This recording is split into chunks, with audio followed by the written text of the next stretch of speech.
Salut les potes! Ça faisait longtemps, non?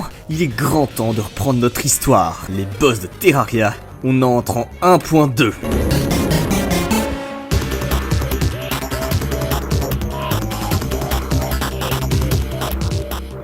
La version 1.2, c'est probablement celle qui a le plus bouleversé Terraria. L'avant et l'après 1.2 est tellement marqué qu'on pourrait presque séparer les versions en un Terraria 1, de la 1.0 à la 1.1 qui se termine sur la quête des âmes avec son propre boss final sur les versions console, et un Terraria 2, de la 1.2 jusqu'à aujourd'hui, avec une direction complètement différente en hard mode, et bien plus de grosses variétés globales dans le monde et les éléments du jeu. C'est vraiment cette variété qui caractérise la version. Les monstres les plus communs obtiennent des formes alternatives, les différents arbres offrent à présent chacun leur bois unique, les métaux trouvés dans les mondes peuvent avoir des variantes, et même certains biomes changent complètement. Enfin, ça c'est ce qui avait été prévu. Initialement, la jungle aurait dû avoir comme biome alternatif le marais, et le sacré quant à lui aurait pu être un biome bonbon. Bon, finalement, le seul biome qui aura droit à ce traitement, c'est la corruption. À partir de la 1.2, lorsqu'un monde est généré, le biome peut être totalement remplacé par le Crimson. Le Crimson, ou Karma en français, c'est un biome rouge sang, abominable, proposant une ambiance beaucoup plus pesante que celle de la corruption. Les créatures qu'on y trouve arborent des designs moins cartoon et plus infâmes. Les environnements corrompus par le Crimson semblent être faits de chair, d'os et d'yeux. Et tout ceci s'explique. Contrairement à la corruption, le Crimson n'est pas un mal inanimé, mais bel et bien une entité vivante qui se répand à travers chaque monde par un esprit connecté. Cette chair sur laquelle vous marchez et ces yeux qui vous observent dans le décor, il s'agit bien du corps du Crimson qui ne cesse d'engloutir toujours plus de terrain. Les êtres vivants consommés par le Crimson deviennent les horribles monstres qui le défendent. Mais évidemment, si je détaille tout ça, c'est parce qu'il y a un boss qui s'y cache. Mais celui-ci est nettement plus important que le dévoreur de mondes, puisqu'il est très directement lié à Cthulhu. Il s'agit simplement de son cerveau. Enfin, pour être exact, c'est la partie arrachée de son cerveau, qui a rejoint le Crimson et l'aide à se répandre dans l'espoir que ça l'aide à retrouver son hôte. Le cerveau de Cthulhu est donc un nouveau boss du pré-hard mode, le troisième après King Slime et l'œil dans un monde corrompu par le Crimson. Il se veut vraiment être une contrepartie au dévoreur de monde, autant en termes de puissance que de récompense, étant donné qu'il remplace ce dernier. L'affrontement reprend d'ailleurs le concept de segmentation, il faut dans un premier temps éliminer tous les creepers, ce sont les yeux qu'il invoque, pour ensuite attaquer directement le cerveau. Ce qui en fait d'ailleurs le troisième boss de l'histoire du jeu, séparé en deux phases distinctes, le premier étant l'œil de Cthulhu et le deuxième les jumeaux. Mais ce n'est pas le seul contenu que la 1.2 va ajouter au pré-hard mode. Quand on parle de cette version du jeu, on pense directement au Crimson et à la Toundra, les deux nouveaux biomes. Mais il y a également la jungle qui a reçu énormément d'ajouts. Et dès le pré-hard mode, on peut y trouver des ruches géantes, des sortes de grosses structures pleines de miel, abritant chacune des larves. C'est un peu étrange, mais mieux vaut ne pas trop y toucher, au risque de réveiller une nouvelle menace, la reine des abeilles. La reine des abeilles, c'est le premier boss challenge du pré-hard mode. Ce que j'appelle les boss challenge, c'est les affrontements qui n'ont pas d'impact dans la continuité du jeu, mais qui offrent de grandes récompenses en cas de victoire. Dans le cas de la reine des abeilles, c'est une arme pour les trois classes principales, guerrier, ranger et mage, ainsi que dès la 1.2.4 de quoi fabriquer du stuff d'invocateur, la nouvelle classe de la 1.2. Vaincre ce boss permet également de faire venir un nouveau PNJ optionnel, le marabout, qui peut être également très utile en fin de jeu pour les invocateurs. Pour en revenir au combat, il est plutôt difficile si on considère qu'on peut le déclencher dès le début de l'aventure. Le boss est même plus fort que Skeletron, qui est censé être le dernier avant le mur de chair. La reine des abeilles propose un affrontement qui s'inspire plus des jeux classiques. Elle a plusieurs patterns qu'elle répète sous forme de cycles. Elle peut faire des dashs, se déplacer en cercle, lancer des dards empoisonnés et invoquer des abeilles en renfort. On s'éloigne ainsi des autres boss qui ont tendance à faire un peu tout le temps la même chose du début à la fin. Le système de vie du mur de chair est aussi repris, plus le boss approche de la mort, plus il devient puissant. Et on a donc un combat challengeant qui fera plaisir à tous les joueurs déjà expérimentés. Mais c'est que le début, Relogic conservera cette formule par la suite. Et on n'en a pas fini avec la 1.2, avançons maintenant vers le hard mode. La jungle s'agite.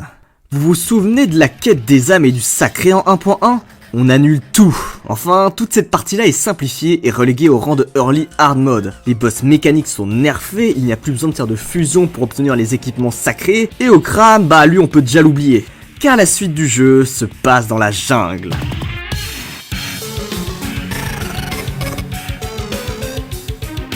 Plantera est décrite comme étant une puissante gardienne florale dont la portée s'étend à toute la jungle. Et encore aujourd'hui, on ne sait pas si cette entité est contre ou avec Cthulhu. Mais une chose est sûre, quiconque la réveillera devra subir sa colère. Plantera est un boss supérieur aux 3 boss mécaniques. Elle est invoquée lorsqu'un joueur brise un de ses bulbes. Plantera a la capacité de se déplacer à partir de ses lianes qui lui servent de membres. Elle poursuit le joueur avec précision, le combat est donc pratiquement impossible sans terraforming à cause de la topographie de la jungle souterraine.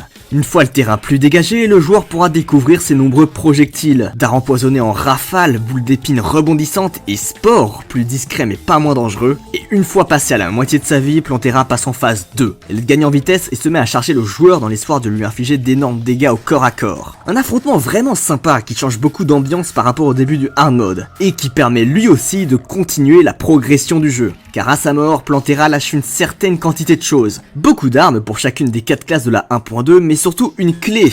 La clé du temple. On ne sait pas pourquoi Plantera l'avait avalée, mais en tout cas ça donne une bonne raison d'aller l'éliminer. Le temple, c'est le tout dernier biome du jeu. On peut pourtant le trouver dès les débuts du pré-hard mode, mais son entrée est scellée. Et d'ailleurs, pour quelle raison ? Ce temple, il est encore habité par la tribu qu'il a créée, les Lizards.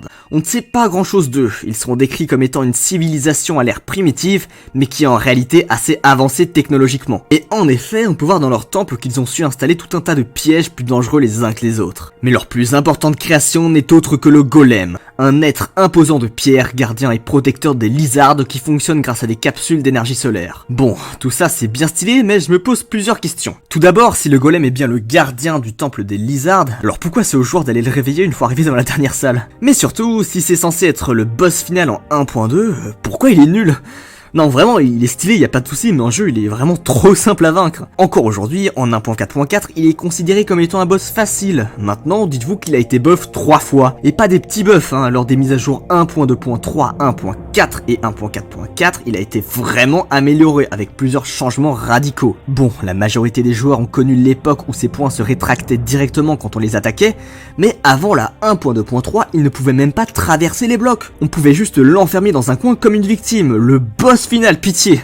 Mais bon, bref. Pour ce qui est de l'affrontement, il tente d'attaquer le joueur avec ses points pendant tout le combat, mais ces derniers ont une barre de vie, donc mieux vaut les détruire avant la dernière phase. Il crache également des boules de feu rebondissantes et commence à tirer des lasers lors de sa phase 2. Enfin, une fois que sa tête a perdu toute sa vie, c'est le corps qui prend le relais en gagnant en vitesse et agilité. La tête en profite pour continuer à mitrailler le joueur tout en étant cette fois invincible. Le panel de mouvement est assez cool, et il sera bien content d'être buffé dans les mises à jour qui suivront. Et voilà, le boss final est vaincu, le joueur peut profiter des nombreuses armes qu'il lâche et c'est plus ou moins tout. Ouais, la progression de la 1.2 se termine assez brutalement, mais de nombreuses mises à jour arriveront très vite pour prolonger l'aventure. La 1.2.1 qui sortira un mois après va introduire le concept de mini-boss ou boss d'event avec la Pumpkin Moon. Un event in-game qui propose un challenge pour les joueurs avancés, vaincre le plus de vagues de monstres possible dans une thématique d'Halloween. Et c'est parmi ces monstres que l'on retrouve nos 2 nouveaux boss, le Morningwood et le Pumpkin. Ils n'ont pas vraiment de lore et ils sont simplement présents pour ajouter du peps à l'event, et ça fonctionne très bien. En décembre, c'est la 1.2.2 qui fera son arrivée, avec un nouvel event du même type, la Frost Moon.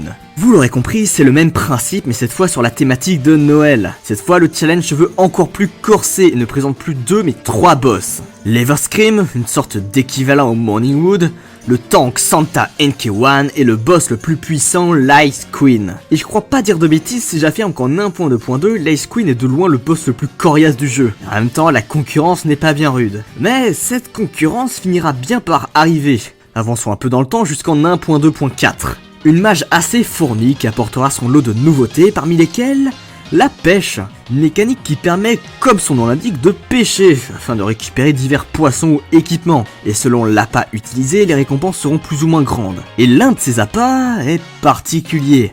Le Truffle Worm, une prise assez rare qui ne se trouve qu'en biome champignon souterrain, qui possède une puissance de pêche de 666. Ouais, c'est déjà mauvais signe si on s'amuse à pêcher avec dans l'océan.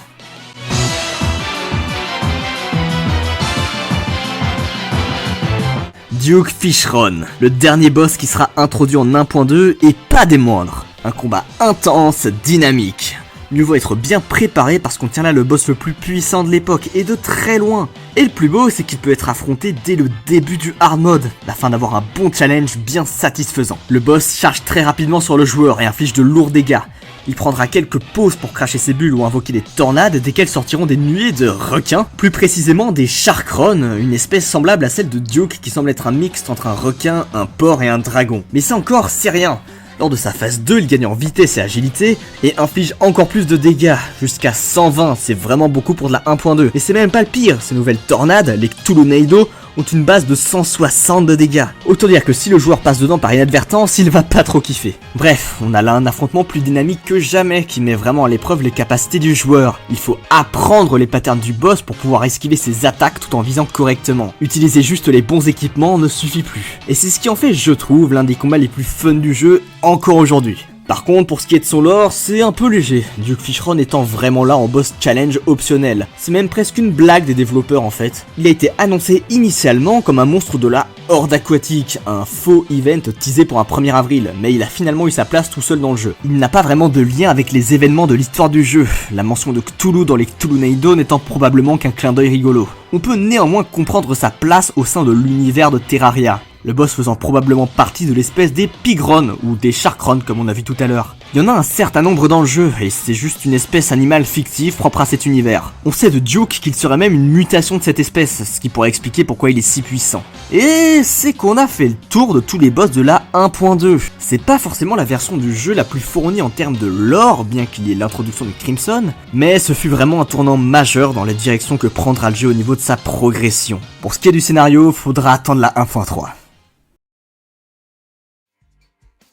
J'en suis conscient, cette vidéo a mis énormément de temps à sortir. Je suis vraiment désolé, il y a eu beaucoup de trucs à gérer IRL pour moi, ces mois de janvier et février ont été particulièrement durs, et j'avais envie de faire une petite pause de Terraria. Mais le prochain épisode est prévu, celui sur la 1.3, et ça sera un gros morceau. Donc merci beaucoup d'avoir patienté, merci pour tout le soutien, merci d'avoir regardé cette vidéo, et en attendant la prochaine partie, je vous dis à bientôt les potes.